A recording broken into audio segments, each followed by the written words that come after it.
사무엘상 6장 1절로 18절입니다. 한 절씩 교독하시고 마지막 절 합독하시겠습니다. 여호와의 궤가 블레셋 사람들의 지방에 있은 지 7달이라. 블레셋 사람들이 제사장들과 복술자들을 불러서 이르되 우리가 여호와의 궤를 어떻게 할까? 그것을 어떻게 그 있던 곳으로 보낼 것인지 우리에게 가르치라. 그들이 이르되 이스라엘 신의 궤를 보내려거든 거저 보내지 말고 그에게 속건제를 드려야 할지니라. 그리하면 병도 낫고 그의 손을 너희에게서 옮기지 아니하는 이유도 알리라 하니.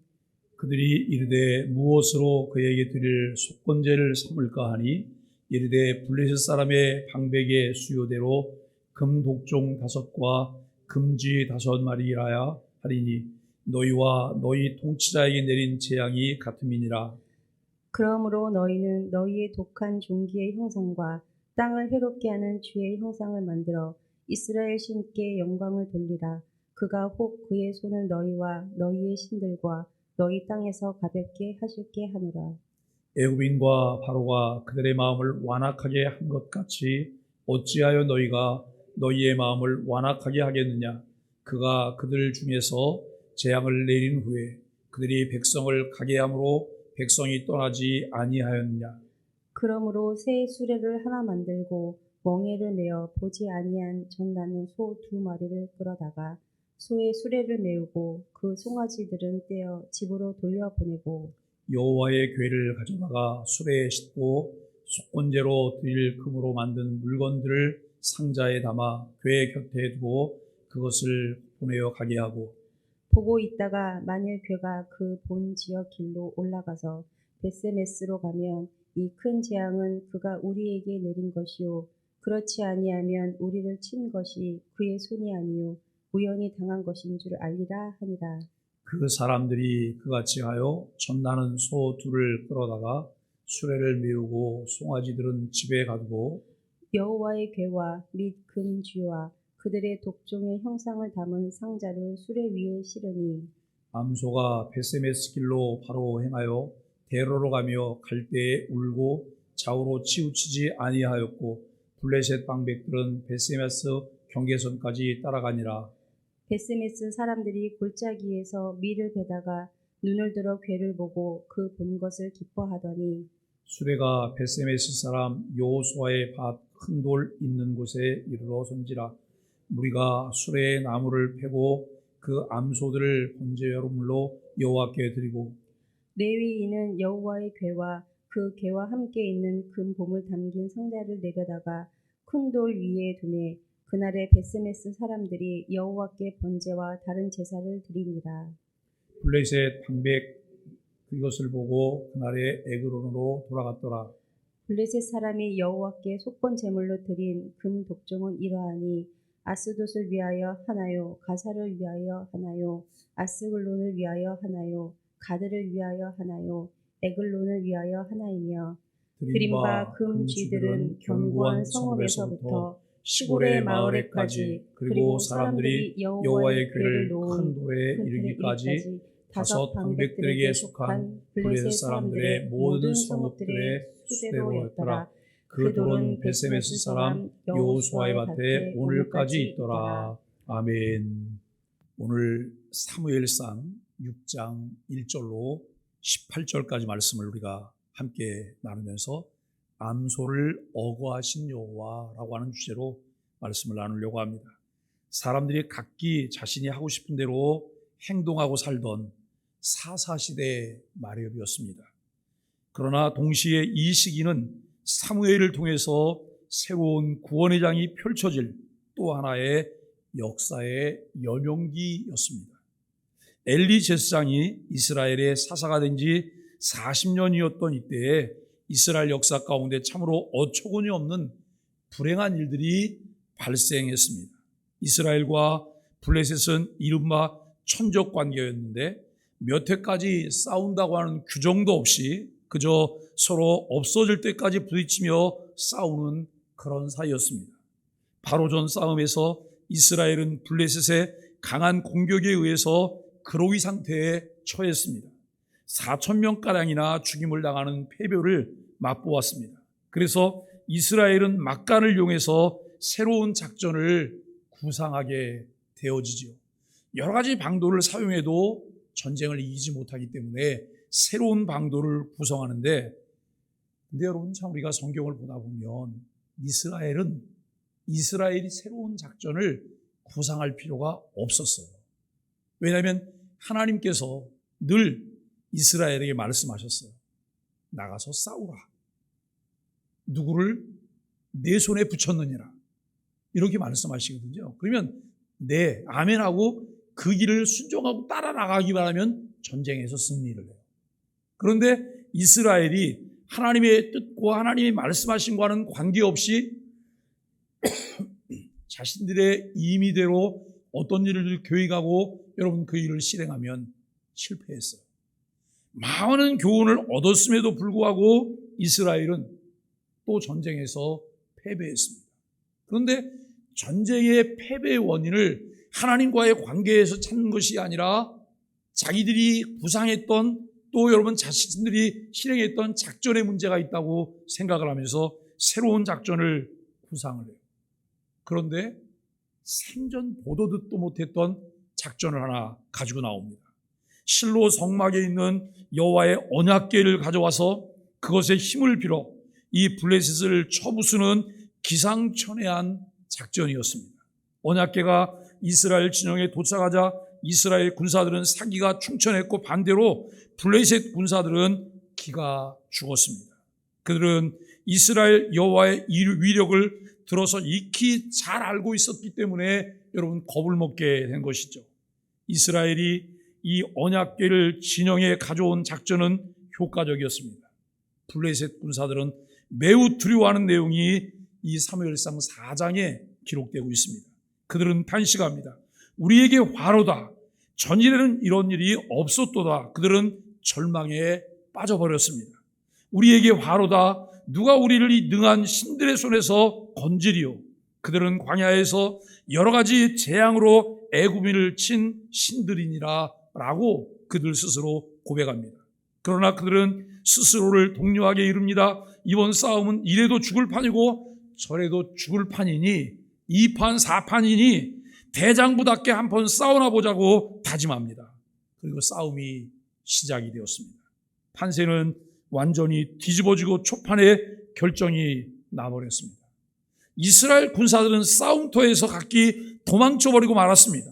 죽임당한 군사들도 무려 3만 명이나 되는 패배를 겪었다고 사무엘상 4장에서 기록을 하고 있습니다. 게다가 하나님의 그 언약궤 맞아 빼앗기고 말았습니다. 이로 인한 충격은 너무나 참혹하죠. 그 대표적인 신뢰가 사무엘상 4장 12절로 22절에 있는 바대로 엘리 제사장이 넘어져서 목이 부러져 죽습니다. 성경에 보면 여러분 의자에 앉아 있다가 그 소식을 들은 엘리 제사장이 자빠져서 목이 부러져 죽습니다. 갓 해산한 며느리는 이스라엘에서 하나님의 영광이 떠났다고 말하면서 죽음으로 한 가문의 종말을 가져온 사건이에요. 그리고 여러분 아이를 낳고 그 아이의 이름을 이가봇이라고 해요. 하나님의 영광이 떠났다. 하나님의 영광이 떠났다. 하나님이 함께하지 않는다라고 하는 그런 선언을 하게 되는 것이죠. 블레셋 사람들이 빼앗으니 언약궤를 가지고 돌아가면서 그때부터 궤 사건이 블레셋 지경에 이루어지기 시작합니다. 결국 블레셋 당국자들은 이 사건들의 원인 규명과 해결을 위해서 이 궤를 이스라엘로 되돌려버리려는 결단을 하고 그 일을 실행합니다. 그 결단과 그 시행 과정을 기록해 놓은 부분이 오늘 본문입니다. 오늘 본문 사무엘상 6장 1절로 18절은 평생 신앙생활하면서 매우 인상적인 설교를 들었던 기억들이 나게 하는 부분이에요. 이 본문을 통해서 말씀하시는 내용들을 간추리면 좌로나 우로나 치우치지 말고 끝까지 베세메스로 간 이 소들 뿐만 아니라 번제물이 되어 하나님 앞에 그 자신을 바치기까지 했던 소들, 이 소들처럼 우리도 주님 앞에 충성하자, 죽기까지 충성하자라고 하는 그런 내용들이었어요. 어쩌면 여러분도 신앙생활하면서 이와 유사한 내용들의 설교를 많이 들어보셨을 거예요. 여러분 그 당시에 저를 비롯한 대부분의 성도들이 이 말씀을 듣고 마음에 뜨거움을 얻었어요. 그리고 나도 소처럼 돼야지라고 하는 굳은 다짐을 했어요.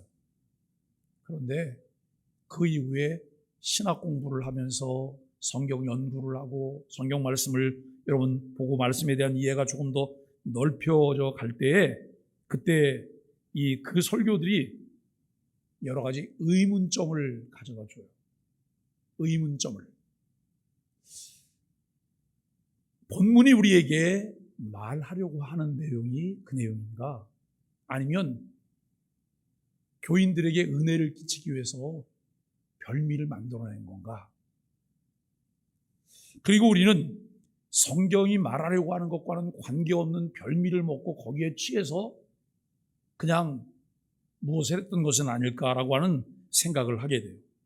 여러분, 그런 의문점에서 시작이 되고 그리고 이 내용들을 보다 더 잘 이해하기 위한 이런 노력으로 오늘 말씀이 함께 우리들과 이제 만나게 되는 것인데요. 벳세메스로 간 그 암소들처럼 충성하자고 하는 간절한 그 호소는 그 당시는 참 좋았지만 논리적으로 결함을 가지고 있다고 하는 것을 알게 되어져요. 그 소들은 자기가 가고 싶어서 간 게 아니에요. 소들은 자신들이 자원한 게 아니에요. 소들은 자신들의 의식을 가지고 그 일을 행했던 것도 아니에요. 할 수 없어서 울고 간 것이고 다시는 여러분 오지 못할 이제 자기 자식들과 드린 그 송아지들과 생이별하는 그런 길을 가게 된 거죠. 자원에서 번제물이 된 것이 아니라 사람이 죽이니까 죽임을 당한 거예요. 이 소들이 자원하여 충성한 것일까요? 자원하여 충성한 것이 아니죠. 이 본문은 소에게 초점이 맞춰져 있지 않다라고 하는 거예요. 듣는 청중에게 은혜가 되고 그들이 결단해서 헌신하였다면 그것으로 충분한 것이 아니냐고 할 수도 있을 것입니다. 그러나 중요한 것은 설교는 내가 하고 싶은 말을 하는 것이 아니라 또 내가 듣고 싶은 것을 듣는 것이 아니라는 거예요.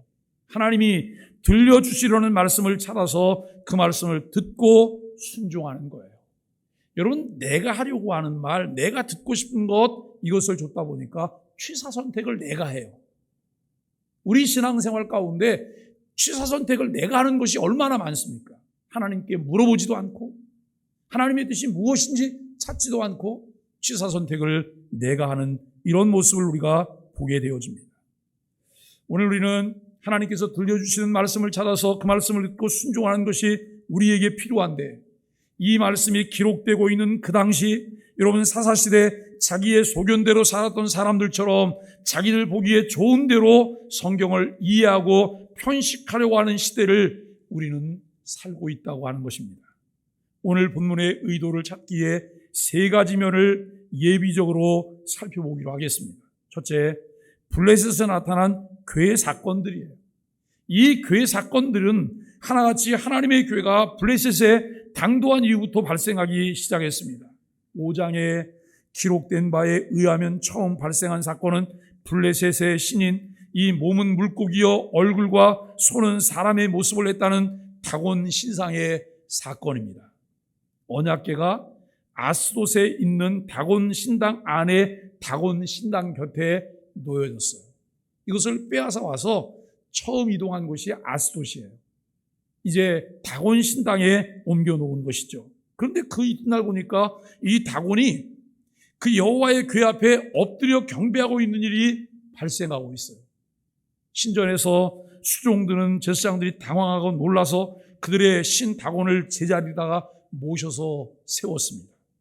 그 이튿날 아침에 제사장들이 일찍이 또 살펴보니까 어젯밤에 다곤이 취하지 않도록 술 취하지 않도록 신경을 썼는데 이번엔 더 기가 막힌 사건이 벌어져 있었습니다.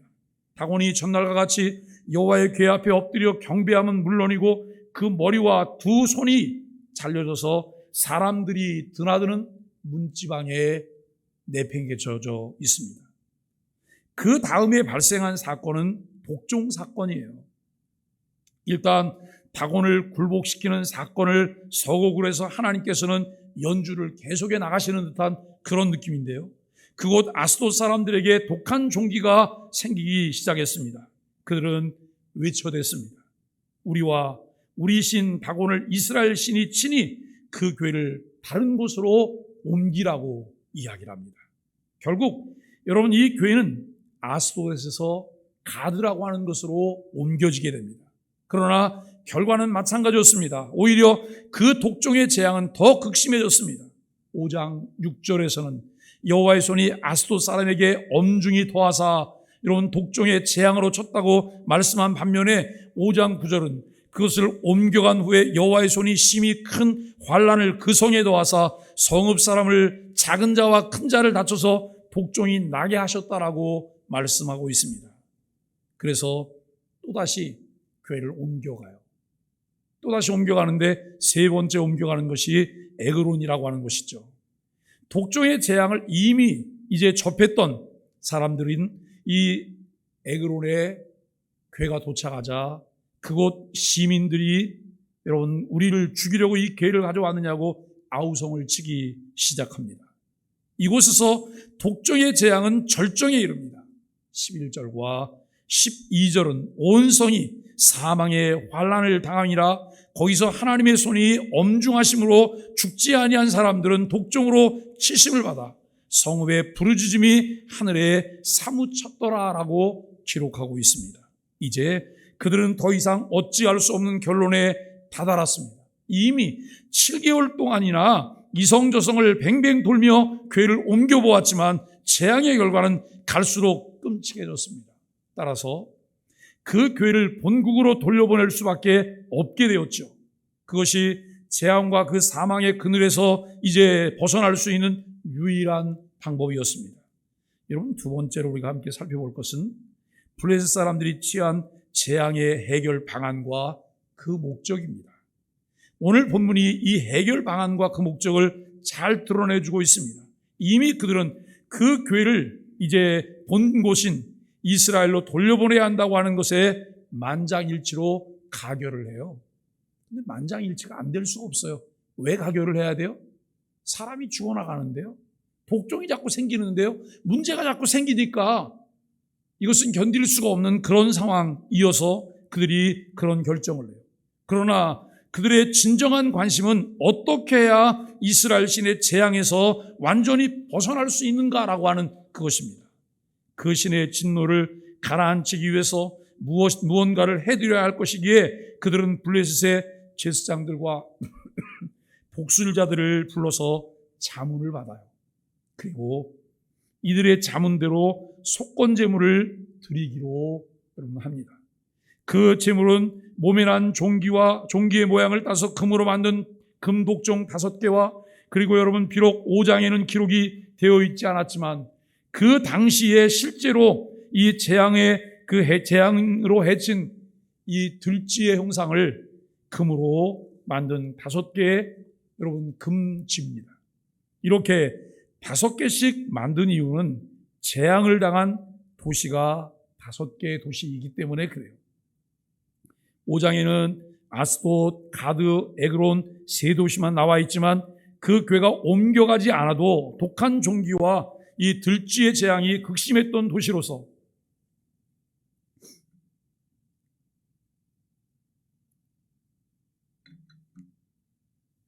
두 도시가 더 있었기 때문에 여러분 5개를 하죠. 그 도시는 아스겔론과 가사라고 하는 도시입니다. 결국 이렇게 해서 블레셋의 5대 도시가 그 재앙으로 쑥밭이 되어버렸기 때문에 블레셋 나라 전체가 그 언약궤의 신의 진노를 가라앉히는 것이 급선무일 수밖에 없는 상황이었습니다. 진노를 가라앉히는 방법으로 제물을 선정해 준 이 제사장들과 복술자들은 반드시 그 궤를 보내야만 할 것을 과거에 애굽에서 있었던 역사에 비추어 역설하면서 보내는 방법까지 제시를 해요. 제사장들과 이제론 복술자들이 그러한 방법을 제시한 목적은 3절에서 보는 바와 같이 재앙으로 인한 병의 치유와 재앙에 대한 원인 분석이었습니다.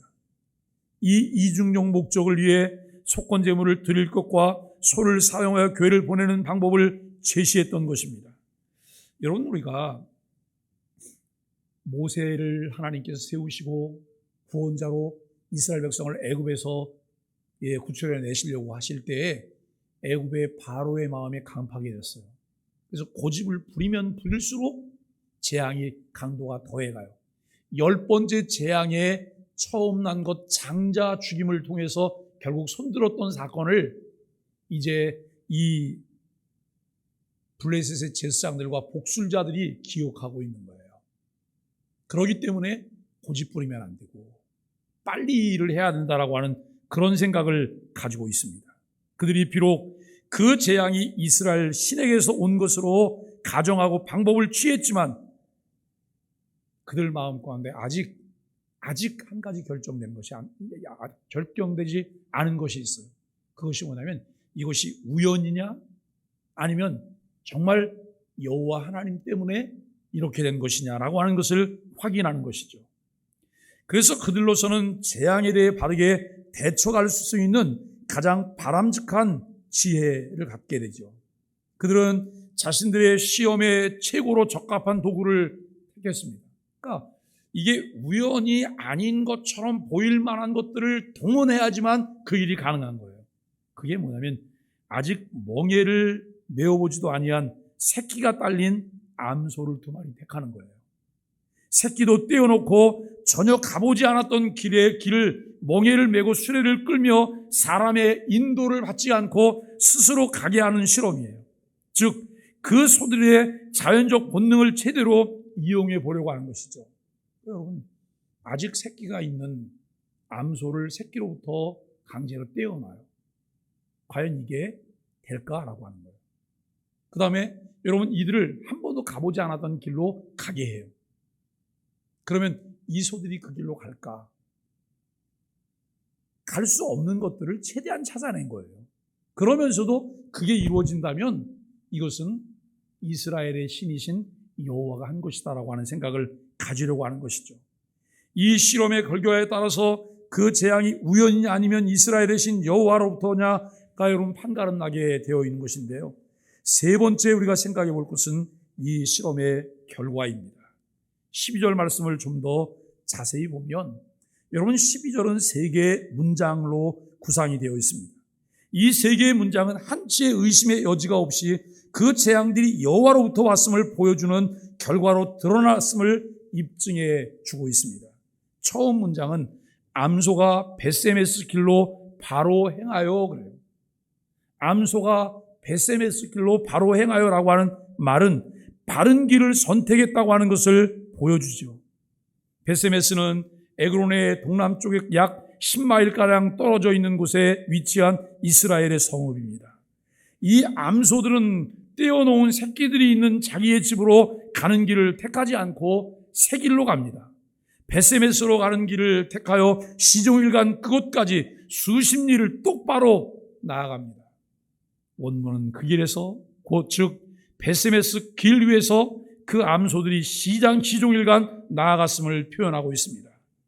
그 다음 문장인 대로로 가며 갈 때 울고라고 하는 표현은 처음 문장과 연관해서 끝까지 완주했음을 강조하고 있습니다. 에그론에서 벳세메스에는 오늘날의 고속도로와 같은 주요 도시를 잇는 대로가 있었습니다. 이 대로를 계속해서 걸어서 끝까지 갔음을 강조하기 위해 이제 여러분 이 말씀을 사용하고 있는 것이죠. 가는 동안 소가 비록 자연적 본능을 이제 억어당함으로 인해서, 여기 억어라는 말이 무슨 말이에요? 제가 암소를 억어하신 여호와, 그러니까 우리 전사님이 이걸 작성하다가 억어는 요즘은 잘 안 쓰는 말이잖아요. 그러니까 이거 잘못된다 그래서 아마 사전을 찾아왔던 것 같아요. 여러분이 억어라는 말은 불이어 몰다라고 하는 말이에요. 불이어 몰다. 그런데 자연적 본능을 억어당함으로 인해서 울면서 갔지만 계속해서 진행하여 마침내 목적지에 당도했다고 하는 것을 역설하고 있습니다. 마지막 문장에 좌우로 치우치지 아니할 거라고 하는 말은 수십 리 길을 걸어가는 과정에서 마저 철저했음을 보여주는 그런 표현이죠. 따라서 블레셋 사람들의 이 실험은 100% 이상 완벽하게 재앙의 출처는 여호와라고 하는 결론이 나타났습니다. 이 실험의 결과를 파악하기 위해서 5성읍의 성주들이 친히 소들의 뒤를 계속 쫓아서 베세메스 경계까지 그들이 갔어요. 그 소들과 자신들이 보낸 속건 제물이 여호와께 바쳐지는 것을 확인하고 그들이 돌아갔습니다. 이제 오늘 본문의 의도, 즉 여호와 하나님이 자기 계시로서 오늘 본문이 나타내고자 하는 바가 무엇인가를 생각해 보아야 할 차례라고 하는 것이죠. 하나님께서는 하나님 자신보다 자신의 임재의 상징물인 언약궤를 더 의지한 이스라엘 사람들에게 자신이 곧 상징물과 여러분 동일시될 수 없다고 하는 것을 보여줘요. 여러분, 성경이 우리에게 하나님을 알게 해요. 그러나 성경보다 더 귀한 것이 하나님이에요. 법궤는 하나님의 임재의 상징물이에요. 그런데 그 법궤만 가지고 있으면 모든 것이 된다고 생각해요. 법궤를 가지고 있으려면 우리에게 필요한 것이 무엇일까요? 법궤 임재에 계신 하나님을 인정하는 거예요. 하나님과 올바른 인격적인 관계를 갖는 거예요. 그러니까 여러분, 반듯하게 내가 신앙생활을 잘하고 싶다라고 생각을 한다면 성경이 우리에게 가르쳐 주시는 바대로 하나님과의 온전하고 바른 관계를 어떻게 만들어 갈 것이냐라고 하는 거예요. 하나님은 우리와 바른 관계를 갖게 하기 위해서 우리를 부르셨잖아요. 그리고 우리만 아신다고 말해요. 우리를 사랑하세요. 그렇다면 우리가 어떻게 응답해야 할까? 은혜 속에 살아야 되겠죠. 그리고 그 은혜를 통해 우리에게 가르쳐 주신 하나님의 말씀을 좇아서 하나님을 좀 더 바르게 아는 노력들을 해야 돼요. 그런데 설교를 들을 때는 바르게 살아야지. 그러다가 일어서는 순간 내 관습으로 돌아가요. 내 의식대로, 내 생각으로, 내 습관대로 다시 돌아가는 모습을 우리는 보게 돼요. 여러분, 이제 이 블레셋 사람들은 언약궤를 빼앗아 옴으로 이스라엘 신을 굴복시켰다고 생각한 블레셋 사람들에게는 그들의 착각을 깨트려 부실 필요도 하나님께서 느끼셨겠지요. 이를 위해서 하나님의 능력이 얼마나 위대한가라고 하는 것을 여실히 보여주는 내용들을 만나게 돼요. 그러나 하나님을 그저 이제 자신들이 다곤을 섬기듯 한 국가의 수호신으로 여긴 블레셋 사람들의 사고의 범주 안에서 하나님이 그렇게 하셨다는 거죠. 그래서 블레셋 신의 경배를 받으시고 여러 성읍들의 재앙을 내리시며 그 재앙의 출처가 하나님 자신임을 드러내는 과정에서 자신의 임재의 상징물인 언약궤와 하나님 자신을 동일화시키는 방법을 택하셨다라고 하는 것입니다. 하나님께서는 블레셋 사람들의 실험 목적을 잘 아셨습니다. 하나님께서는 상징물인 언약궤가 자신이 아니라 해서 가만히 계시며 하나님의 모든 위대하심과 능력이 부인되고 우연으로 돌려져 버릴 위험을 익히 아셨습니다. 그래서 그분은 미물인 소들마저 억어하셔서 자신이 이 다곤의 경배를 받고 블레셋의 재앙을 내리신 살아계신 신이요 참된 신이심을 드러냈습니다. 여러분, 그 다곤 신은요, 자력으로 할 수 있는 게 아무것도 없잖아요. 다곤 신이 자빠졌어요. 다곤 신 스스로 그렇게 됐어요? 아니요. 하나님의 역사하심이잖아요. 자빠졌는데 일어날 수도 없어요. 그런데 그것이 자기를 지키는 수호신이라고 생각해요. 하나님께서는 그 모든 것들을 하나님께서 이제 역사하시는, 하나님이 어거하시는 일들을 우리는 보게 됩니다. 여기서 우리가 한 가지 더 생각해야 할 것은 하나님께서 소들을 어거하셨던 그 근본적 필요성입니다. 블레셋 사람들의 실험 목적은 단지 이러한 일련의 재앙들이 이스라엘 신 여호와에게서냐 아니냐 우연이냐를 판가름하기 위한 것이 분명하지만 만일 하나님께서 그들로 하여금 우연으로 판정하도록 가만히 계셨다면 생겨날 결과를 하나님이 이미 아셨던 것이죠. 그 결과는 단지 이 재앙이 이스라엘 신에게서가 아니고 우연이었다라고 판정하는 데서 그치는 것이 아니라 훨씬 더 심각한 일들이 벌어질 것입니다. 그것은 하나님의 역사성이 달려있는 문제인 것이죠. 블레셋 제사장들과 복술자들의 말에 속아서 그들의 사고를 찾아볼 수 있습니다. 그것은 6절 말씀인데요. 그들은 이렇게 말을 해요. 어찌하여 너희가 마음을 강팍하게 하려는가? 어찌하여 너희가 마음을 강팍하게 하려는가? 그러면서 그들은 하나님께서 애굽인들과 바로에게 행하신 과거의 역사를 실대로 제시하고 있다는 것입니다. 여러분, 오늘 우리가 말씀을 함께 나누면서 우리는 9절 말씀 가운데서 이렇게 보게 돼요. 제가 그 본 지경 길로 올라가서 벳세메스 길로 벳사멜로 가면 이 큰 재앙은 그가 우리에게 내린 것이요, 그렇지 않으면 우리를 친 것이 그의 손이 아니요 우연히 만난 것인 줄 알리라 라고 말해요. 이스라엘이 그들의 생각대로 법계만 움직이면 하나님을 자신들 마음대로 필요할 때마다 언제든지 움직일 수 있다고 하는 생각을 했던 거예요. 그러나 하나님은 사람의 손에 의해서 마음대로 좌지우지되지 않아요.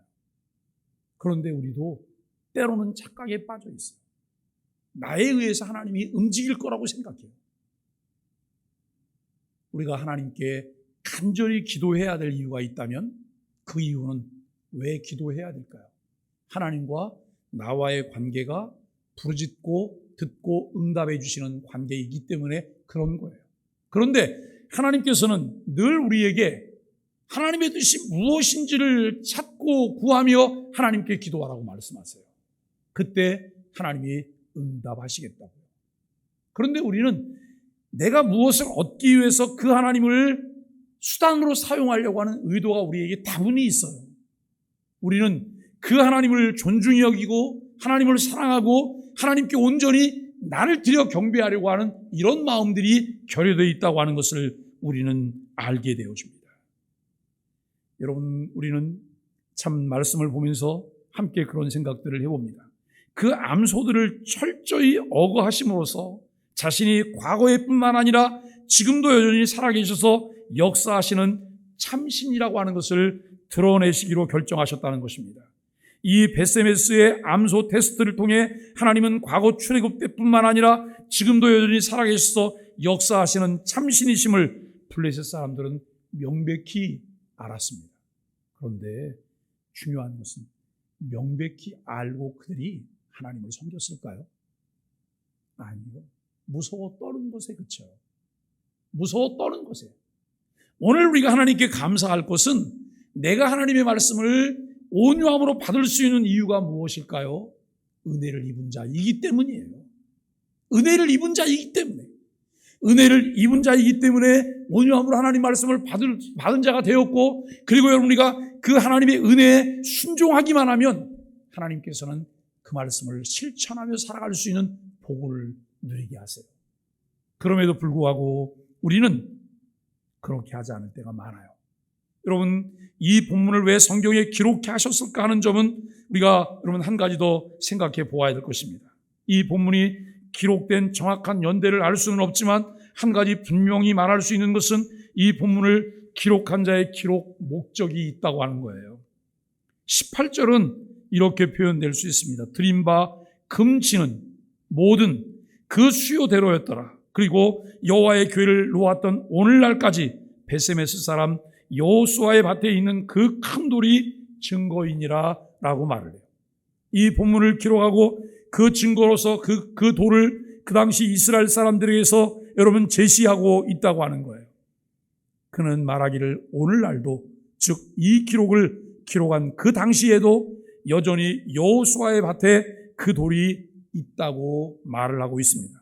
성경을 기록하던 당시 상황은 매우 근본적인 것으로서 하나님께 대한 의구심이었을 것으로 생각됩니다. 마치 블레셋 사람들이 과거에 하나님께서 애굽에게 하셨듯이 지금도 살아계셔서 역사하고 계시는가 하는 것이 관심이었듯이, 기록 당시 이스라엘 사람들은 먼 과거에 우리 조상을 위해 애굽에서 역사하셨고 그 이후에도 역사하셨다는 그 하나님께서 지금도 여전히 살아계셔서 역사하시는가 하는 의구심이 그들에게 있었을 것입니다. 그렇기 때문에 기록한 자는 블레셋 사람들과 동일한 관심과 의구심을 지녔던 대상에게 이 기록을 제시함으로써 그 상황에 알맞는 뚜렷한 객관적인 증거와 확신을 전달할 수 있었다고 생각합니다. 하나님께서 과거에 하신 일들을 이 일들은 분리된 사역이 아닙니다. 과거에 하신 일들은 동일한 구원 역사상에서 일어난 사건들일 뿐만 아니라 동일한 원리를 지니고 있는 사건들이라는 거예요. 우리가 여러분 계시가 완성된 것이 지금부터 2000년 전이잖아요. 성경이 기록한 그 기록 연대를 보면 약 1600년에 걸쳐서 성경이 기록됐어요. 예수님이 오시기 전 1500년, 그리고 예수님이 오시고 100년 정도까지 이 성경 66권이 기록됐어요. 그리고 이것이 여러분 66권이 정경화되고 우리 손에 들려 있어요. 그렇다면 지금부터 2000년 전에 계시가 완성이 됐는데 그 2000년 전에 완성된 계시가 지금도 여전히 유효하며 살아서 역사하냐라고 하는 거예요. 이 부분을 오늘 본문을 통해 우리에게 말씀하고 있는 내용들을 우리가 분명히 보게 됩니다. 하나님은 여전히 살아 역사하시는 참 하나님이시라는 사실을 우리에게 계시합니다. 오늘날 우리는 새 언약 시대 안에 살고 있습니다. 그렇기 때문에 하나님 자신이 살아 역사하시는 참 하나님이심을 블레셋 사람들에게 입증 방법을 취하시지 아니하셨다라고 하는 것이죠. 방법은 시대에 따라 상황에 따라 하나님께서 결정하셔서 기쁘신 뜻대로 하나님이 행하십니다. 하나님께서 이미 필요한 모든 객관적 증거들을 우리가 지닌 이 성경 안에 기록해 놓으셨고, 따라서 이 기록을 읽는 자들이 하나님의 어떠하심을 알게 돼요. 제가 어제 저녁에 오늘 이 본문이라고 말씀을 드리면서 사무엘상 1장부터 성경을 읽어보시면 설교에 많은 도움이 될 것이라고 하는 말씀을 드렸어요. 여러분, 이 내용들을, 이 배경이 되는 내용들을 조금 더 자세히 읽어보고 우리가 설교를 들으면 훨씬 더 이해의 폭이 넓어져요. 깊어져요. 우리가 참 이 때때로 시대의 착오적인 생각들을 가질 때가 있어요. 그래서 하나님이 지금 여전히 살아 역사하심을 눈으로 확인하려고 하는 경험적 실험을 의식적으로 또는 무의식적으로 하게 돼요. 이미 성경에서 다양한 사례들을 통해서 하나님 살아계시고 지금도 역사하신다는 사실을 우리에게 명명백백하게 여러분 드러내 보여주고 있어요. 그런데 우리는 내가 체험해야 돼요. 내가 실험해야 돼요. 내가 당해봐야 돼요. 이처럼 어리석음 속에 우리가 살아가는데, 여러분 이러한 모습은 하나님에 대한 불신이고, 여러분 또 시험이고, 이런 것에 빠져들 위험에 다분히 우리가 처하게 된다라고 하는 것을 기억해야 합니다. 내게 괄목할 만한 일이 아무것도 일어나지 않는다 해도 하나님은 여전히 살아 역사하고 계심을 확실히 믿는 것이 신앙이며, 그것이 사실인 것을 객관적인 증거로 성경이 우리에게 제시하고 있습니다. 사랑하는 소망의 가족 여러분, 이번 한 주간 동안도 우리는 여호와 신실하신 우리 하나님이라고 하는 주제로 한 주간 동안 말씀을 나눴습니다. 여러분께서 진정 그분의 여전히 살아계셔서 역사하심을 눈으로 보고 피부로 느끼고 감사하려는 마음이 있다면 확실한 한 가지 방법이 있습니다. 그 방법은 무엇일까요? 복음을 전해보십시오. 때를 어떤지 못 어떤지 복음을 전해보십시오. 이 말씀에 살아 움직이는 생명력과 운동력이 가득히 나타나고 있다고 하는 것을 목도할 수 있습니다. 바람을 볼 수 없으나 나무의 흔들림을 보아 바람의 움직임을 알 수 있듯이 이 복된 말씀을 전파하면 그분의 살아 역사하심을 여실히 우리가 보게 됩니다. 저와 여러분도 이 일을 위해 부름받은 천국의 일꾼들입니다. 하나님의 자녀로 부르시고 우리들 모두에게 전도자의 사명을 주셨습니다. 어느 특정인에게만 전도자의 사명을 주신 것이 아니에요. 구원받은 하나님의 사람들에게는 마땅히 당연히 하나님께서 그 사명을 주셨다는 거예요. 우리를 말씀의 전파자로 부르신 그 부름에 우리가 신실하게 실행하면 그 누구도 하나님의 살아 역사하심을 더 풍부하고 더 생생하게 어느 때 어느 곳에서나 볼 수 있다는 것이죠. 이것이 우리의 소망이며 하나님께서 우리에게 주시는 하늘의 신령한 복입니다. 여호와 신실하신 우리 하나님을 깊이 신뢰하며 우리가 믿는 하나님을 날마다 증거하는 소망의 가족들이 되기를 예수 그리스도 이름으로 간절히 축복합니다.